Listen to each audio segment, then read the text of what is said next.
Hello everyone. This is a question on past paper 1 A-level mathematics, and this is the exercise 6. It's 2022.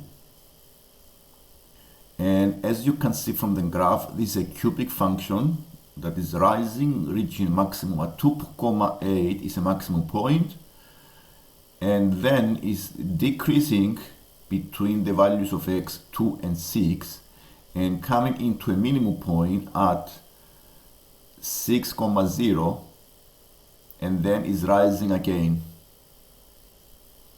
And what we need to do here is to write down the set of values of x for which the derivative of the function f is decreasing. And here the derivative is an expression for the gradient. So it's an expression for the gradient of the function at different points. And you can see from the graph, where this is decreasing.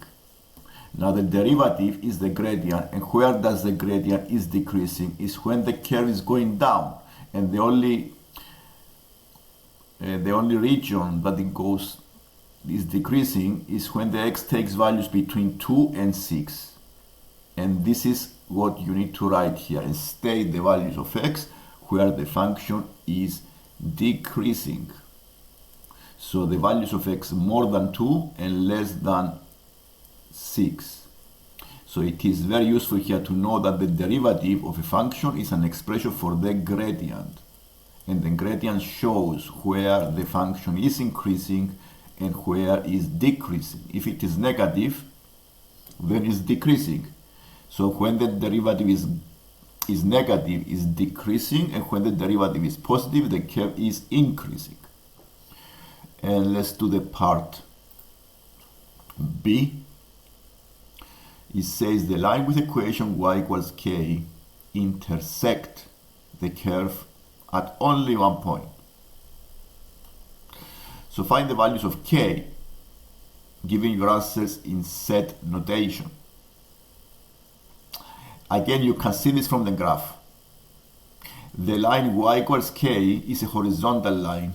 It's always a horizontal line. And the only way to have one intersection, only one point of intersection, is to be above the maximum point, and you can see the line on the graph here, or below the minimum point. Okay, you can get this information from the graph. This is the line, for example. It can take different values of k. It can also go above the horizon, above the maximum point. It can go above the maximum point and below the minimum point. Okay, you see you have one point of intersection, and it is here. Another possibility is to be below. And for example, let's draw another line that is below the minimum point. And this line is an example of this line. It can be, for example, this yellow line below. You see it crosses the curve at only one point. And the point is, in this case, is this one. In the other case is this one. So it's only one point of intersection. If it goes below the maximum point and above the minimum point, you have 3 points of intersection.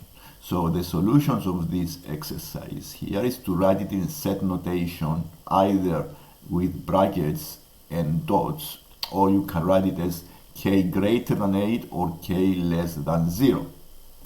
And the values of the k are on the vertical axis. Okay, vertical axis.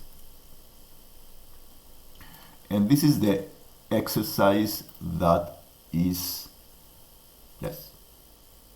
So the part C of this exercise asks you to find the equation of the curve. Now let's see what information we have from this graph. We want to find information from the graph. We get information from the graph.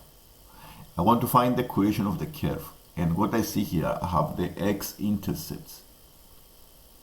Now these x-intercepts that you see on the graph, it can help you. This is one x-intercept, and this is a repeated solution.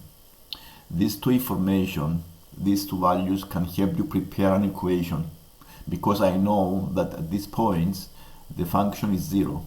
So I can factorize and make an equation equal to 0 when the x is 0 and when the x is 6.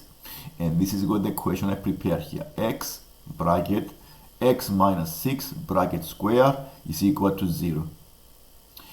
I make the bracket square here because it is a minimum point and you have two solutions. And that's why I make it in bracket square and not x minus 6 to the power of 1. You see here I have a minimum point at x is an x-intercept and a minimum point. That's why I make it x minus 6 bracket squared. And now this information, even if you go expand the bracket and multiply them, you have a cubic function, and that describes this curve. It describes this curve because you have x equals 0 is 1, x-intercept is when the value is 0 and the other is 6. And this answers the part C. Okay, and then we can see another exercise on the next lesson about the proofs.